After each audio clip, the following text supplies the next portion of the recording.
Welcome to part 2 of me building this ridiculously fast custom water-cooled PC featuring a Ryzen 9 3900X and an Asus ROG Strix OC RTX 2080 Ti, along with the Lian Li PCO11 Dynamic XL ROG Edition case and 32 gigs of DDR4 from Team Group, along with all the custom water cooling hardware provided by Corsair's Hydro series. Also, if you guys remember from part 1, this is a charity build, so after it's done, I'm going to auction it off to the highest bidder, and then all the proceeds are going to go to coolearth.org.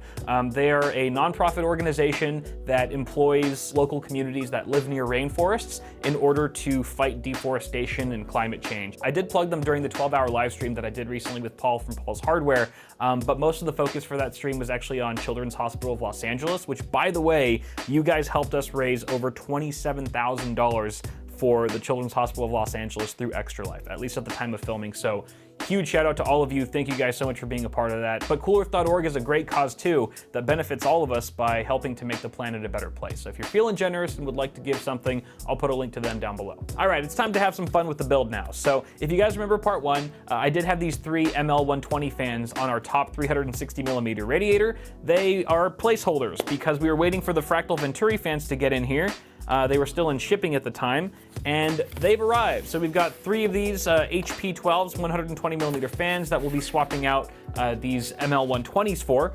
The ML120s are fantastic fans as well, but we're sort of going for more or less a blacked out look. And then I've got 3 more Fractal Venturis, but these are the HF12s, the high airflow variants that we'll be using as just standard case fans at the bottom of the case, which is where this particular chassis receives most of its intake. So in total, we're adding these 6 fans to the mix. That should be a pretty quick install. I'm also throwing in a 2TB WD Black mechanical hard drive because the 1TB NVMe M.2 drive that's in here currently from Team Group is a great drive, but 1TB seems a little light for a system of this caliber, especially if whoever buys it plans to install AAA games, which can be fairly large these days. This will give them a total of 3TB of storage in the system, which I think is a bit more reasonable. Again, we're going to be completely finishing off the build today, which means we'll be doing tube bending at some point soon. And this is Corsair's own XT hardline series of tubing. This is not PET though. This is a PMMA material, which is kind of like acrylic in a sense, where you can't just use a cutting tool to cut it to size, otherwise it'll crack. So we're actually going to be sawing it to size today. So if you see me sawing away during a time lapse or something like that, scratching your head wondering why isn't it just using a cutting tool, that is why. You can't actually do it with this material. But it's a 14mm, in case you were curious, 14mm outer diameter. As always guys, links to everything that you see here, all the parts that are in the system, all the parts that are in the system, the custom water cooling hardware can be found in the description below in case you're interested. Feel free to check that out. And why don't we name this guy? I feel like he needs a name. How about Ash? Ash sounds kind of cool. Ash is black, the system's all black. I mean, once the RGB fires up, it'll look a little more colorful, but the rest of the system is pretty much black everywhere. Once we sell this, all the proceeds will be going to coolearth.com. Ash is from the Earth. Haha! All right, that sounds good. I'm gonna lock it in, even though it sort of reminds me of Ash Ketchum from Pokemon. But that's besides the point. It is time to see this build through to completion, people. So I'm gonna go ahead and get started. Sit back, relax, and enjoy the show. By the time this video is over, this system will be fully ready to kick some ash. I'll show myself out.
All right, the build is complete, and she's looking oh so sweet. Oh yeah. Super happy with how Ash turned out. There's definitely a fair amount of RGB in here, but it's not like overwhelming to the point of unicorn vomit. And of course it can all be disabled or just changed to one, you know, non-seizure inducing color if you want. But everything's looking good. The fans are fairly quiet for how many are in the chassis. They're moving lots of air through the case right now. It's fantastic. Wah wah. Most of these runs, actually all of them, are at most one bend a piece.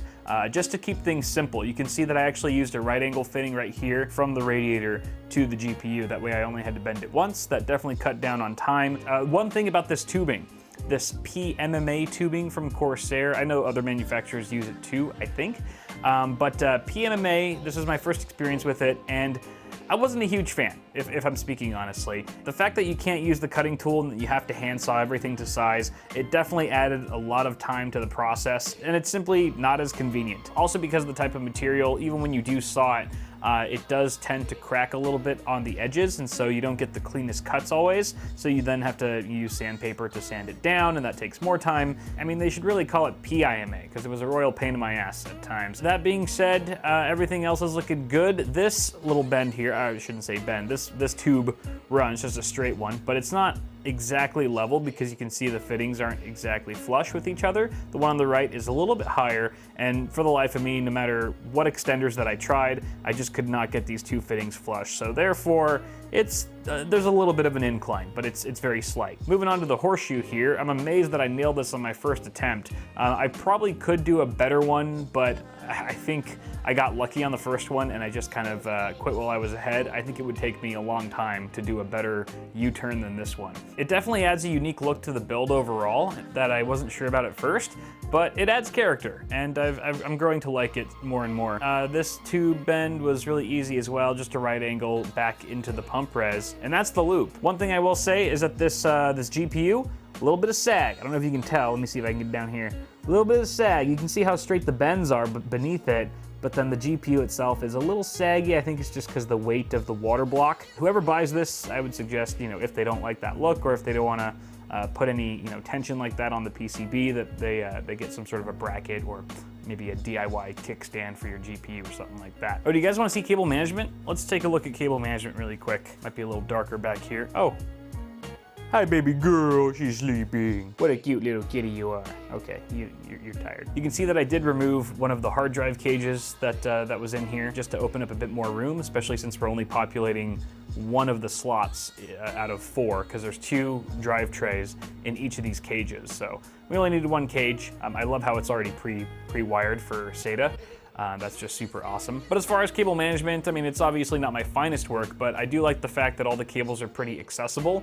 Nothing's super buried. I know it looks kind of buried, but the connectors are relatively easy to fish out, so that if the end user ever needs to connect additional devices, they want to expand something, or if they're trying to troubleshoot, whatever, the cables aren't too hard to get to. So that's Ash, everyone. Pretty impressive little dude. Actually, he's not little. He's fairly massive.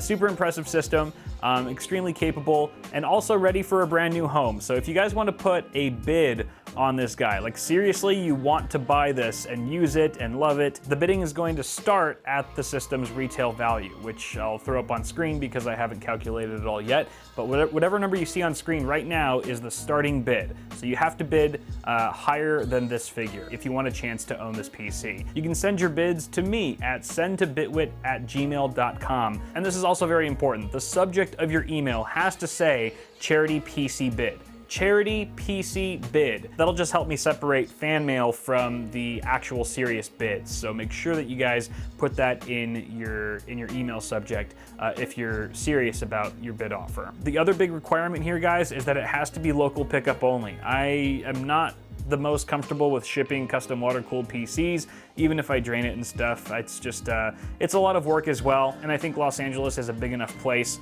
where, you know, there might be enough serious buyers around me. And I mean, of course, if there aren't enough serious bids locally, then I will probably have to extend it out to other states as well.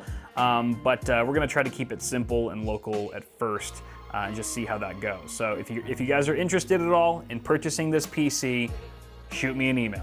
Now for those of you who still want to buy something cool, but this PC might be a bit too rich for your blood, you can head to bitwit.tech, where we have an awesome holiday sale with 15% off orders $50 or more and 30% off orders $100 or more, with a ton of new items, extended mouse pads, pint glass sets, shirts, hoodies, and a whole lot more. Apart from that, guys, toss a like on this one if you enjoyed it, get subscribed to the channel for more tech content on the way, and I will see you guys in the next video.